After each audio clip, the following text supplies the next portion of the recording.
Hello and welcome back to the Veinstein Voyage. It is actually just Alex today. Garrett's off, working very hard to keep the spaceship working. So, while he's doing that, I have my time off. I choose to play video games. Don't judge me. He gets his time off, I get my time off. It's equally distributed. From each according to their means. I don't know. Karl Marx said it. He's a dumbass. Today we're actually playing Metal Gear Solid V, Ground Zeroes. I know it's a little weird since The Phantom Pain just came out recently and the whole internet's bugging out playing that. But I hear, and by the way, there's going to be no Phantom Pain spoilers or anything here in this. The only thing I'm going to spoil because I have no choice going into this is 3, Portable Ops, and Peace Walker, but I'm going to be really vague about it, so, if you're new to Metal Gear, this is a very good place to start, actually. I'd say 3 is the best place to start, but this is also good. Back to my original point. You see without Garrett that I just start rambling. There's no anchor to keep me focused. A major complaint a lot of people have about the Phantom Pain is that there's an Act 1, there's an Act 2, and there's no real Act 3. And, well, yes, I'm aware that there is the Phantom Act that's hidden on the disc and that you can see the cut content of Act 3 to get a glimpse into what was going to happen. I already found it kind of weird that people were making that complaint, since to me there already was an Act 1, and the Phantom Pain was Act 2 and Act 3, and the cut Act 3 is actually Act 4. As far as literary arcs go, or even storytelling, Ground Zeroes is the inciting action for a lot of the Metal Gear series. And it's the Act 1 of Metal Gear The Phantom Pain. So basically that's... I felt like, it might be a good time to refresh people's memories about, where the whole Phantom Pain started, the Metal Gear Solid V arc. According to Kojima, it's not 5, it's V. Don't call it 5, you'll offend him. Hideo Kojima's the mastermind that makes all this nonsense. You'll notice his name is plastered everywhere, but not on the box of Phantom Pain, and that made everyone upset. I'm going to give everyone who's never played Metal Gear the briefest bits of information they need to know to understand the plot of Metal Gear Solid Ground Zeroes. So we can just jump in, no problems. Spoilers right now for Metal Gear 3, Portable Ops, and Peace Walker. Like I said, no spoilers for Phantom Pain throughout this entire thing. I'm not even going to address the obvious. You all know what I'm talking about if you've beaten it. Basically, the entire Metal Gear saga has had this undertone of bemoaning the warfare it's trapped in. Basically, the major theme is the fact that the government treats soldiers and spies as disposable, mass-produced utilities to be used and then thrown away, because who cares? We have a bunch of soldiers. And sometime during the Cold War, after an operation kind of went south, the world's greatest spy/soldier, Big Boss, the guy that you're looking at right now, and the world's greatest spy master, not a spy master, the person who coordinates intelligence, decided to go rogue from the United States government and start their own organization where they would just be doing shit as they saw it fit because they were sick and tired of the way the government was treating them. Which, if you know the events I'm talking about, you can understand why they all felt used and betrayed by their own government. Now, unfortunately, Big Boss splintered away from that group because they had different understanding. The organization was called Cypher, and they were more about information control and manipulating the public and the masses and even global geopolitical politics through basically lying on a mass scale. It's 1984's Ingsoc, if you've ever read that book. Big Boss, he went off and started Militaires Sans Frontières, which is French for Soldiers Without Borders. and it was literally the world's first PMC. So he kind of was the first person to turn war into something profitable. His feelings was that him and his fellow soldiers were not getting their fair share and their fair cut of everything they worked for. Now, since Cypher and Big Boss's faction used to be one and the same, there's been a bit of a secret intelligence struggle and secret war between the two. Culminating in Peace Walker with a double agent who was working for Cypher being infiltrated and planted into Military Sans Frontier's base, mother base. And basically she was leaking information. Her name was Paz, and she was leaking information to Cypher about what was going on. And basically, Cypher was attempting to gather enough intel to use the United Nations to shut down Military Sans Frontiers. And the big thing that kind of screwed them over in the end is that they decided to build a tank, a bipedal walking tank called Metal Gear, capable of launching a nuke anywhere in the world. Their idea was that the best way to ensure their peace and their freedom was through nuclear deterrence in a giant mech. Once this information got leaked to Cypher through Paz, the UN is going to stage a global an inspection of the base because they want to see, do you guys seriously have nukes and this giant fucking tank? So when they find out that Paz leaked this information, they throw Paz overboard off of Mother Base, which is this artificial structure island in the middle of the Caribbean. They throw her off to drown. And eventually she washes up on shore in Cuba. And yeah, things don't work out good for her. Now, one of the members of Mother Base, Military Sans Frontiers, was a child soldier, yes, child soldier, named Chico. And Chico had a bit of a puppy crush on Paz. So even though Paz betrayed and broke all their hearts at Mother Base, Military Sans Frontiers, Chico went looking for Paz, since he had heard that she had washed up ashore in Cuba. And well, that's where Ground Zeroes is going to start. So, without any ado, let us begin. This game is actually rather short. Probably, gameplay-wise, it's not that long. It's more cutscene than story. If you do a full playthrough without fucking up once, you can beat the game in 10 minutes. I've done it myself before. That's if you restart anytime you get caught from start to beginning, no cutscenes, since unfortunately the cutscenes count towards your playtime. I'm going to be watching the cutscenes, because that's the best part of a Kojima game to me.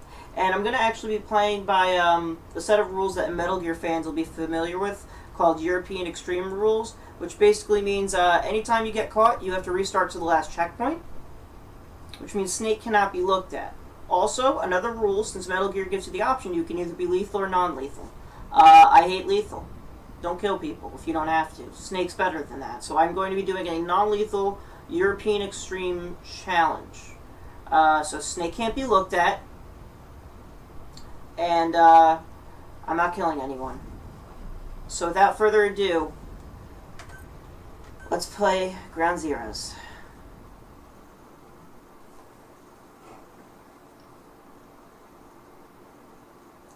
If you've never heard of the Cold War, just forget all this.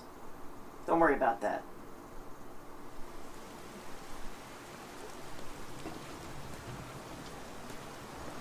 It sucks that you guys have to see this in 720p, because this game looks amazing at 1080. But, you know, hey, hopefully after watching this, you'll want to go out and play Metal Gear yourself. One of these days I do want to play through all of them.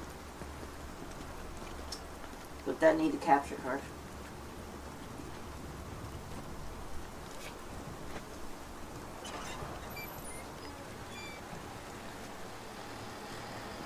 Oh, did I mention this game takes place in Guantanamo Bay? Yeah.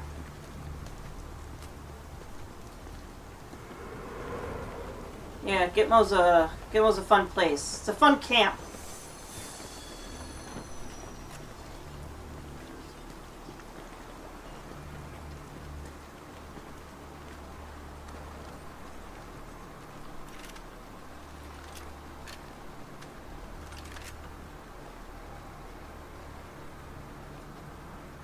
love that you can see the reflection in that guy's goggles. Just Kojima knows how to make a game cinematic.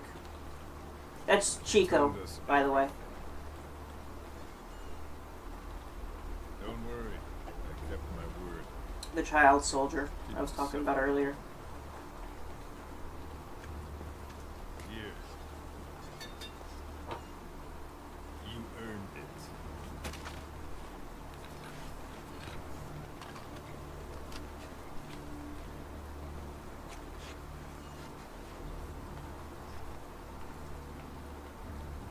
How's it feel to play the traitor?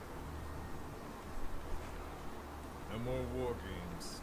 You're a real man now, soldier.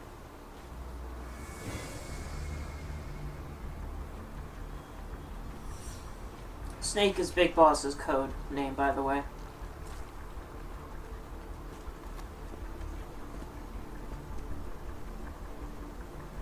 Give my regards to your boss when you get home.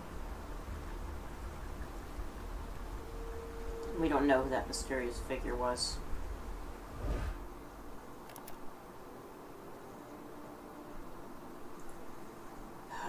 This song. I hope I don't get YouTube flagged for it, so unfortunately I'm probably going to have to talk over this song. Except when stuff like that happens, actually, huh?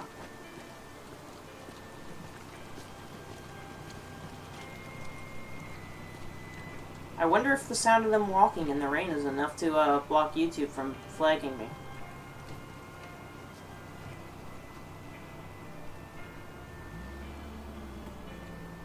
Here's to you, Nicola and Bart. Rest forever dear in our hearts. Your last and final moment is yours. The agony is your triumph. 10 days ago, we got reports that Paz was still alive. She survived. She was rescued by a Belizean fisherman who found her drifting in the Caribbean. So what's the plan? Silence her before we're compromised? No. I've got something else in mind. Our friends at Cypher suspect Paz could be a double agent. She's being held for interrogation at a camp on the southern tip of Cuba. Black site. Nice. A slice of American pie on communist soil, but out of U.S. legal jurisdiction. The upcoming inspection of Mother Base has to be connected somehow. The timing's too perfect. The UN's nuclear inspection. My guess is they're trying to corroborate Paz's link. We're an army without a nation. Word of our capabilities gets out, and we'll have the whole world out to shut us down. Having an American private intelligence agency involved is bad news. Cypher's the ones who sent Paz to us in the first place. She knows the true nature. Right. Paz is our only link to Cypher. If she's still alive, we need her on our side. So that was Kaz, who basically helps you coordinate and organize all of your ops. He's Big Boss / Snake's right-hand man. Well, he has a bunch of right-hand men, but he's one of them. He's the guy on the radio yelling at you.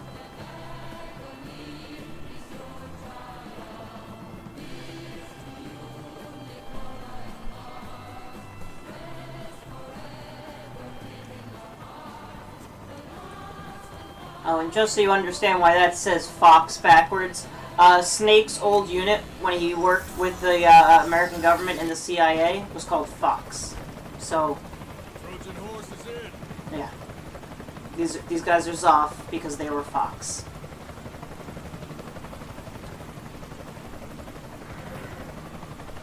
And that is Skullface. Because, well, look at him. Pirate crackdowns are go. Move. Metal Gear wants to have a serious game set in Guantanamo Bay, but it can't avoid having a villain named Skullface. Because fucking Metal Gear. Hideo Kojima's nuts.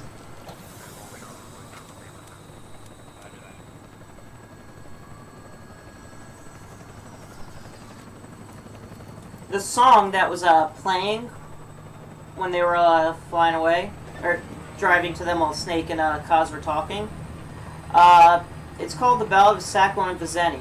It's Mother Base's anthem, and Chico's favorite song. And basically it's about two Italian-American immigrants in the 1920s falsely accused of a crime and sentenced to So execution. who's the other target? That would be Chico. He's being held in the same area as Pops. Last radio contact was 40 hours ago. Find them both. Bring them back alive. Enter the compound from the south cliff. Secure Chico and Paz, then report back from the rendezvous point. So yeah, two Americans who were executed for being anarchists in the 1920s for no other reason other than it's an example that America does not tolerate anarchists.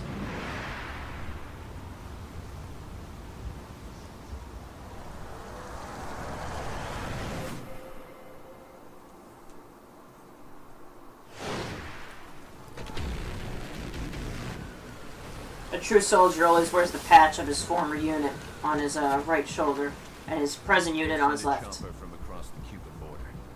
You should be back at Mother Base in time for lunch. You'll probably just miss our guests. The only catch is you go in solo. The politically sensitive nature of the mission needs backup is not an option. Fine. I like some alone time now and then.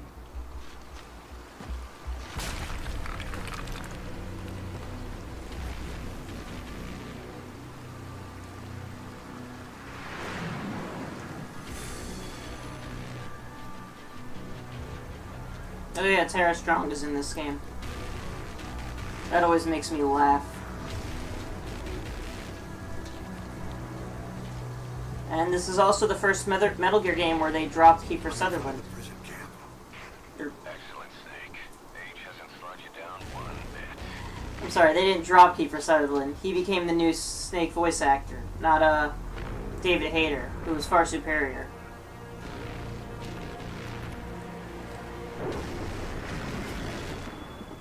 Kept you waiting, huh?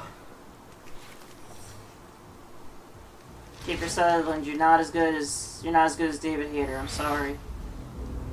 Kiefer Sutherland just sounds like he's half drunk and confused. Also, he speaks much less.